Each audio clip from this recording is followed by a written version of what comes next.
आमची जी रॅली होती त्या रॅलीच्या समारोपाच्या प्रसंगानं आमचे नेते आणि आमदार सतेज पाटलांनी इचलकरंजी शहराचा पाणी प्रश्न सोडवण्याचा आम्ही प्रयत्न करू अशा पद्धतीचं वक्तव्य या ठिकाणी केलं आणि लगेच कुणाच्या तर बुडाला आग लागल्यासारखं झालं।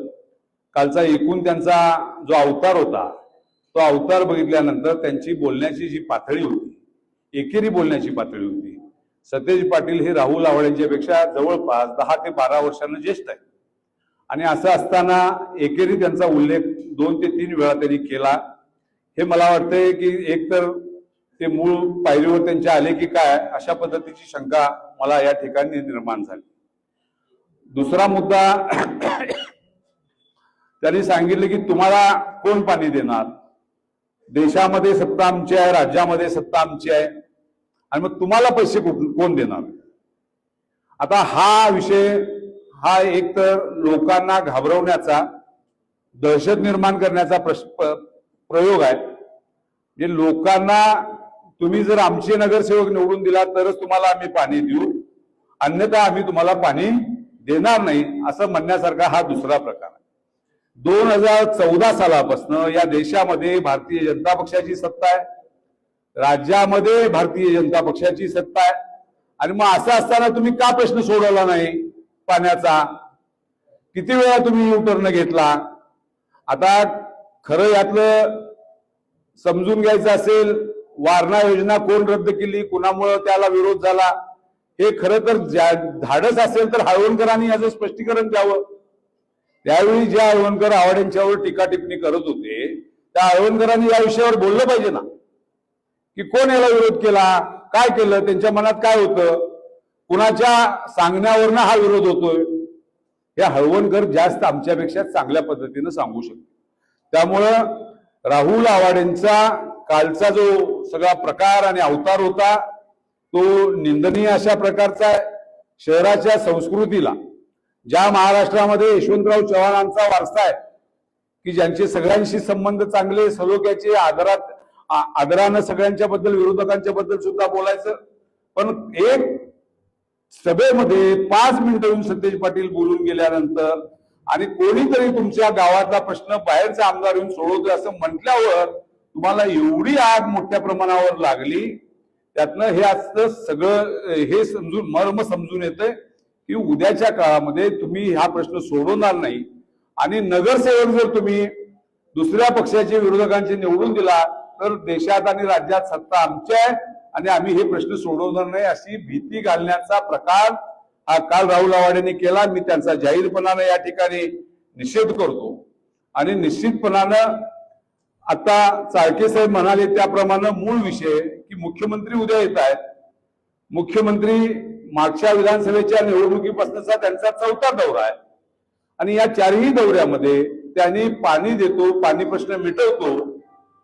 23 मेला ज्यावेळी ते आले होते त्यावेळी जर ते म्हणाले की मैताला जरी कुणाच्या राहुल आवाडे भेटले तरी पाण्याचा प्रश्न त्या ठिकाणी विचारतात आणि त्यामुळे मी पाण्याचा प्रश्न सोडवणार आहे।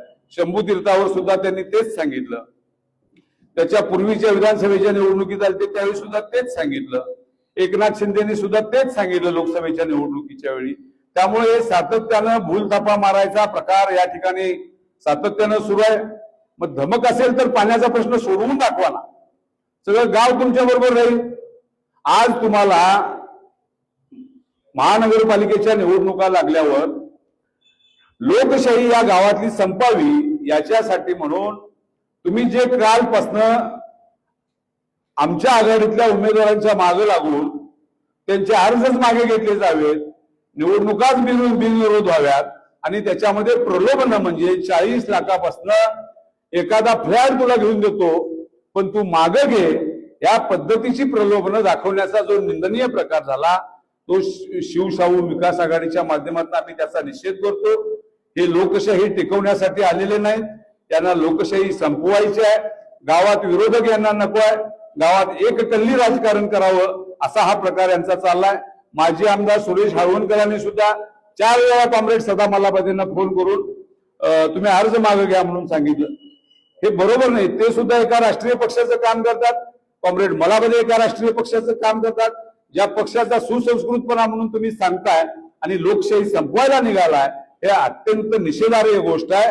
आणि दुसरं वैशिष्ट्य म्हणजे आमच्या शिवशाहू विकास आघाडीचे सगळे नवीन तरुण चेहरे या ठिकाणी ठामपणानं निवडणुकीला सामोरं जाण्यासाठी उभे राहिले आणि ही लढत उद्याच्या काळात चांगली होणार आहे। आणि ही लढत त्यांना होऊ नये असं वाटत होतं।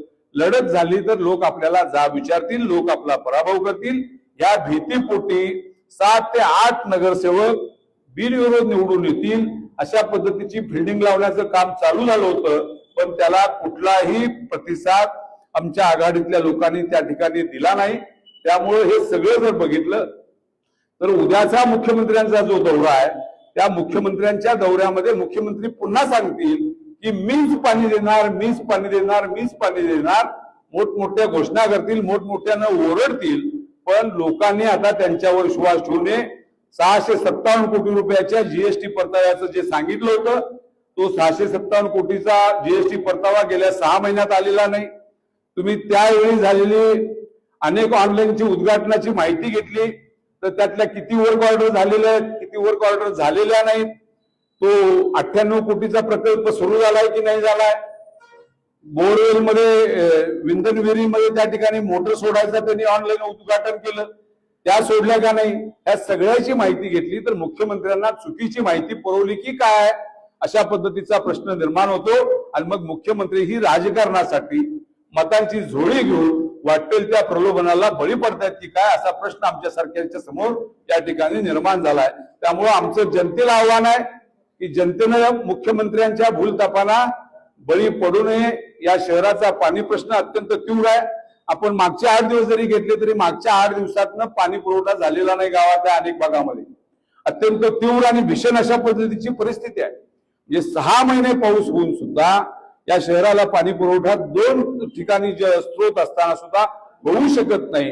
कुठंतरी नियोजन चुकते, ते नियोजन बरोबर करण्याच्या दृष्टिकोनातून प्रयत्न केले जात नाहीत आणि मग कुठंतरी त्याच्यामध्ये स्वनिधीतनं बोरवेल मारले, अमुक मारले, तमुक मारले अशा पद्धतीचा आभास निर्माण करून गावाला फसवायचा धंदा या ठिकाणी आमदारांनी खासदार करून राहिलेले आहेत। त्याला शिवशाहू विकास आघाडीचा तीव्रपणानं विरोध असेल आणि सत्ता आल्याच्या नंतर आम्ही या सगळ्या गोष्टी अग्रक्रमाने त्या ठिकाणी मार्गी लावण्याचं